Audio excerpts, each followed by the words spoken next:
2026-এ হিন্দু সরকার হবে। শুভেন্দু অধিকারী তৈরি করবেন হিন্দু সরকার। শুভেন্দু অধিকারী হিন্দুত্বর রাজনীতি দিয়ে কি বোঝাতে চাইছেন, বা হিন্দু সরকার হলেই লাভটা কি শুভেন্দু অধিকারীর? হিন্দু সরকারের মধ্য দিয়ে তাহলে কাদেরকে বঞ্চিত হবার কথা বলতে চাইছেন শুভেন্দু অধিকারী? যার দলের প্রধানমন্ত্রী তিনি সর্বধর্ম সমন্বয় সম্প্রীতির বার্তা দেন, সেখানে দাঁড়িয়ে সেই দলের একটা রাজ্যের বিরোধী দলনেতা তিনি বলছেন হিন্দু সরকার হবে। মানে তিনি কি মানছেন না তার দলের প্রধানমন্ত্রীর কথাও বা দেশের প্রধানমন্ত্রীর কথাও? তিনি কি নিজেকে মনে করছেন নরেন্দ্র মোদীর থেকেও অনেক বড় ব্যক্তিত্ব? এটা কি সম্ভব? হ্যাঁ, সম্ভব শুভেন্দু অধিকারীর পক্ষে, কারণ শুভেন্দু অধিকারী রণহুঙ্কার দিচ্ছেন 2026-এ হিন্দু সরকার গড়বে। হিন্দু সরকার, এই যে ধর্ম নিয়ে যে রাজনীতির খেলায় নেমেছেন শুভেন্দু অধিকারী, তার ফলাফল কিন্তু বেশ খারাপ হতে চলেছে, এটা বুঝতে আর কারোর বাকি নেই। শুভেন্দু অধিকারী যেদিন এই ধর্মের রাজনীতির খেলা বন্ধ করবেন, যেদিন সম্প্রীতির রাজনীতির খেলা খেলবেন, সেদিন কিন্তু বলা চলে একেবারে শুভেন্দু অধিকারীর যে স্বপ্ন বাংলায় বিজেপিকে ক্ষমতায় আনার, সেটা কিন্তু কোথাও গিয়ে পূরণ হবে। আর যদি তিনি এই রাজনীতি খেলতে চান, এই রাজনীতি নিয়ে আরো দূর এগোতে চান, অর্থাৎ ধর্মের রাজনীতি, ধর্মীয় মেরুকরণ তৈরি করে ভেদাভেদের রাজনীতি নিয়ে খেলতে যান, তাহলে কিন্তু তার ফলাফল এই জায়গায়। কোন জায়গায় না, আবারও মুখ পুড়বে শুভেন্দু অধিকারী। সমবায় নির্বাচন থেকে উপনির্বাচন, লোকসভা নির্বাচন, সদস্যতা অভিযান, বারে বারে মুখ পুড়েছে শুভেন্দু অধিকারী।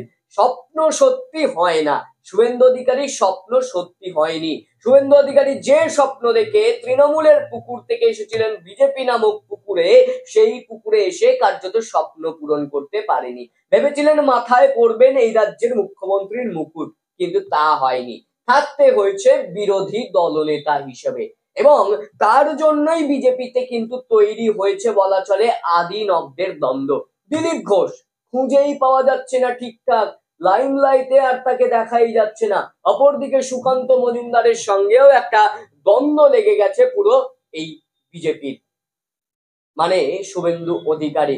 তাই শুভেন্দু অধিকারীর জন্য একেবারে কিন্তু ভাগ হয়ে গেছে এই বিজেপি, অর্থাৎ শুভেন্দু অধিকারীর সঙ্গে ভাগ হয়েছে সুকান্ত মজুমদার ও দিলীপ ঘোষের। এই একসাথে পথ না চলতে পারলে কিভাবে তিনি আরো দূর এগোবেন? আবার তিনি বলছেন হিন্দুর সরকার গঠন করবে, হিন্দুদের সরকার। মানে এই যে দেশ ধর্ম নিরপেক্ষ শব্দটা সংবিধানে রয়েছে, এই দেশের সংবিধানে, সেটা কোথাও গিয়ে যেন মানতেই নারাজ শুভেন্দু অধিকারী। তাই তিনি বারংবার হিন্দুত্ব প্রতিষ্ঠা করার চেষ্টা করছেন, হিন্দু ধর্ম ধর্ম ধর্ম ধর্ম নিয়ে রাজনীতি করার চেষ্টা করছেন। যে দেশের প্রধানমন্ত্রী, অর্থাৎ তার দলেরই নেতা তথা প্রধানমন্ত্রী, তিনি পর্যন্ত সম্প্রীতির বার্তা দেন, সেখানে দাঁড়িয়ে শুভেন্দু অধিকারী কখনো বলেন ননিট সংখ্যালঘু মোর্চা, আবার কখনো বলছেন হিন্দুদের সরকার গড়ব। মানে কোথাও গিয়ে বাংলাদেশের জন্য শুভেন্দু অধিকারী আন্দোলন করছে, সেখানে অত্যাচার হচ্ছে বলে। একদিন যদি হিন্দুদের সরকার এই রাজ্যে গঠন হয়, তাহলে সংখ্যালঘুদের উপর কোন অত্যাচার হবে? তখন কি ছুটবেন শুভেন্দু অধিকারী যেমন ভাবে বাংলাদেশের জন্য ছুটছেন, নাকি তিনি হিন্দুদের সরকার গঠন করার পর থেকে আর ছুটবেন না, তিনি এখানেই বসে থাকবেন? তারা দরকার কি? তিনি তো মাথায় তখন পরে ফেলবেন মুকুট। কিসের মুকুট? না, রাজ্যের মুখ্যমন্ত্রীর মুকুট। তবে সেই স্বপ্ন যে শুভেন্দু অধিকারীর পূরণ হবে, সেটা কিন্তু কেউ জানে না। শুভেন্দু অধিকারী নিজেও জানে সেই স্বপ্ন কার্যত পূরণ হবে না। অমিত শাহ প্রধানমন্ত্রী ভেবেছিলেন তৃণমূল দলকে ভাঙতে তৃণমূলকেই দরকার, তাই তিনি দলে নিয়েছিলেন শুভেন্দু অধিকারীকে, দায়িত্ব দিয়েছিলেন অনেক। কিন্তু ছেলে যদি আমার ফেলু ছাত্র হয়, তাহলে পাশটা করবে কি করে? তাই শুভেন্দু অধিকারী যেহেতু ফেলু ছাত্রে পরিণত হয়েছে, পাশ আর কিছুতেই করতে পারছে না। অপরদিকে কখনো অভদ্র গালাগাল দিচ্ছেন সংবাদ মাধ্যমের সামনে দাঁড়িয়ে, কখনো তিনি রণহুঙ্কার দিচ্ছেন। হুঙ্কার দিন, সেটা সম্প্রীতির হুঙ্কার দিন, সেটা না হয়ে সম্প্রীতির হুঙ্কার না দিয়ে তিনি বলছেন হিন্দু সরকার হবে। বাড়ি বাড়ি গীতা পৌঁছে দেবেন। আপনি যদি গীতা পৌঁছে দেন, তাহলে অন্য ধর্মের মানুষ যদি তাদের পবিত্র ধর্ম গ্রন্থটা পৌঁছে দেয়, সেটা নিয়ে তো আবার রাজনীতির খেলা। মানে আপনি চাইছেন বাংলায় ধর্মের রাজনীতি শুরু হোক, ধর্মীয় মেরুকরণ স্পষ্ট হোক, ভেদাভেদ তৈরি হোক, সংঘর্ষ তৈরি হোক, বাংলাদেশ পরিস্থিতি তৈরি হোক, সেটাই কার্যত কোথাও গিয়ে আপনি চাইছেন। সেটা তো স্পষ্ট হচ্ছে একেবারে।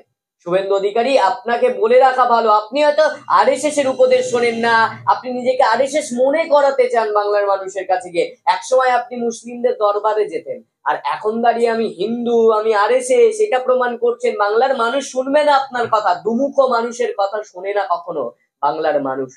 কি বলছেন শুভেন্দু অধিকারী? মেদিনীপুরের কর্মসূচি থেকে কার্যত হুঙ্কারের সুরে শুভেন্দু বলেন, আমরা সব হিন্দু বাড়িতে গীতা পৌঁছে দেব, হিন্দু ধর্ম জিন্দাবাদ, দুনিয়ার হিন্দু এক হও। অবশ্যই তিনি বলতে পারেন হিন্দু ধর্ম জিন্দাবাদ। প্রত্যেকটা ধর্মের মানুষ, প্রত্যেকটা ধর্ম তাদের যে নিজ নিজ ধর্ম, তাকে জিন্দাবাদ বলতে পারেন, নিজ নিজ ধর্মকে সেরা বলতে পারেন। তবে কোনো ধর্মকে আঘাত করে সেটাকে কখনো তারা বলতে পারেন না। শুভেন্দু যখন এই কথা বলেছেন, তখন মঞ্চের সামনে থেকে লাগাতার উঠেছে জয় শ্রীরাম স্লোগান। আরে এই স্লোগানটা যেন ভারতবর্ষের জাতীয় স্লোগান হতে চলেছে।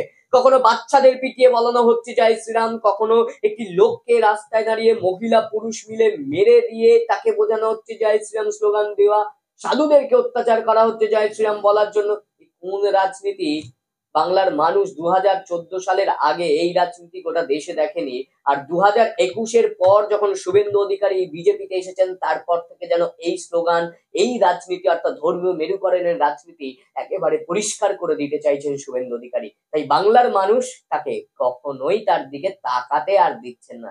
মুখ তুলে আর চোখ তুলে বাংলার মানুষ তার দিকে তাকাচ্ছেন না। তিনি যতই রণহুঙ্কার দিন না কেন, ফাঁকা কলসির আওয়াজ বেশি। সেই ফাঁকা কলসিতেই কার্যত পরিণত হয়েছেন শুভেন্দু অধিকারী।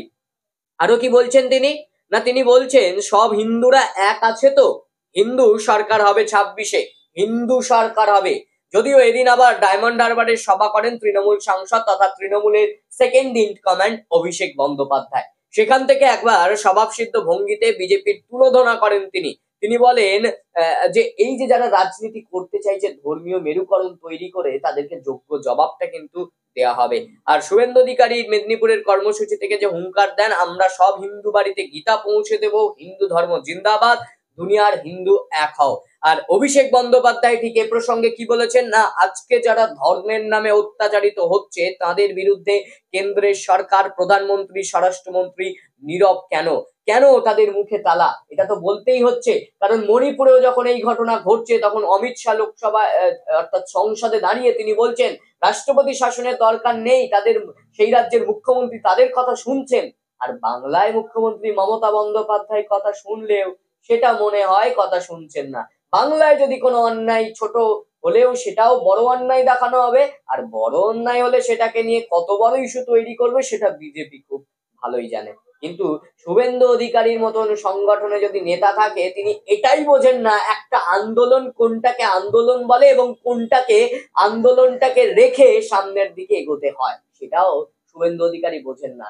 তাই যতদিন না এই বিজেপির সংগঠন ঠিক হচ্ছে, বিজেপির এই শুভেন্দু অধিকারীর মুখের ভাষা ঠিক হচ্ছে, সম্প্রীতির বার্তা যতদিন না তিনি দিতে না শিখছেন, ততদিন বাংলায় বিজেপির জন্য বাংলার মানুষ কিন্তু গেট বন্ধ করে রেখে দিয়েছে। এতক্ষণ রয়্যাল বাংলা স্টুডিও থেকে আপনাদের সঙ্গে আমি ছিলাম সন্দীপন। আরো নানান খবরের আপডেট পেতে চোখ রাখুন শুধুমাত্র রয়্যাল বাংলার পর্দায়।